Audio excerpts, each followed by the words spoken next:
Now is the historical moment, the time, not only to fight severe virus, but to shape the system. We have a unique but rapidly shrinking window of opportunity to learn lessons and reset ourselves on a more sustainable path.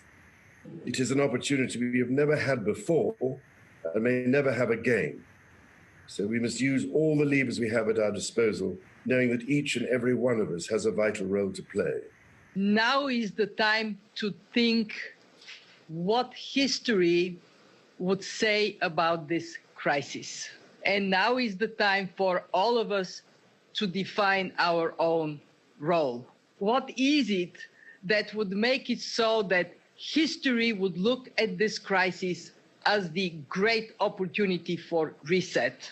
The Great Reset is a welcome recognition that this human tragedy must be a wake-up call. It is imperative that we reimagine, rebuild, redesign, reinvigorate, and rebalance our world.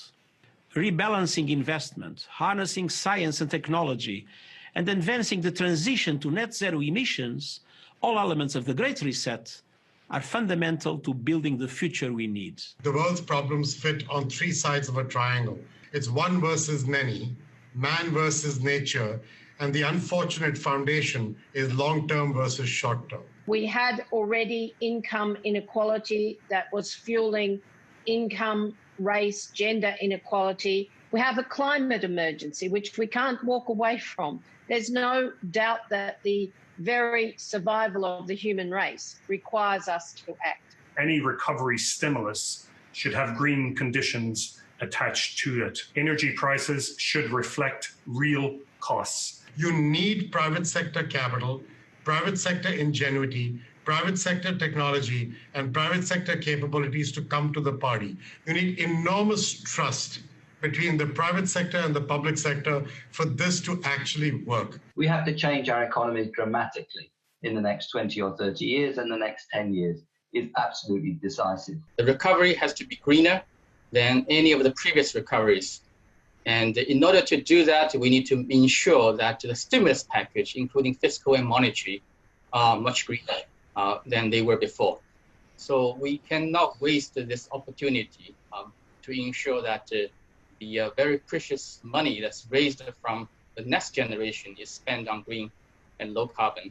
We will now start a quite high number of task forces to look at all the different issues, and we will present all those ideas to the people assembled in Davos. But at the same time, we will make Davos very different, very open, to ensure that we do not fall back to old recipes, but that we really look at forward-oriented solutions. Young entrepreneurs, especially from developing countries that are there and can see the right problem, can really step up and create solutions. Finding profitable solutions to problems of the people and the planet, and we're starting to see firms move to that, and we're seeing firms that behave responsibly in that way actually doing better on conventional measures of profitability and doing better in this particular period. We've also seen social entrepreneurs step in incredible ways. Not only has it exposed the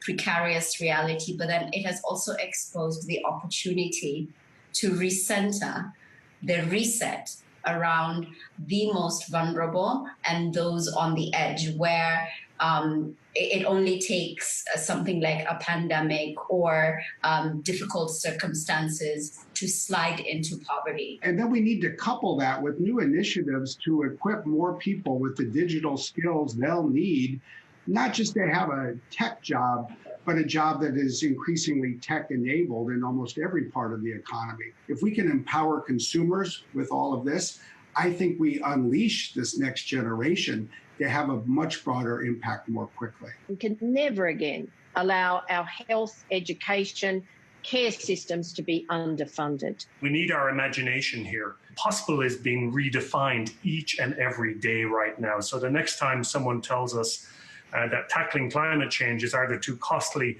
or too difficult, I think we need to remind them and remind ourselves of what just is happening right now. We not only have to demand change, but also create change. We have to live up to the expectations which we have created, and we will do so.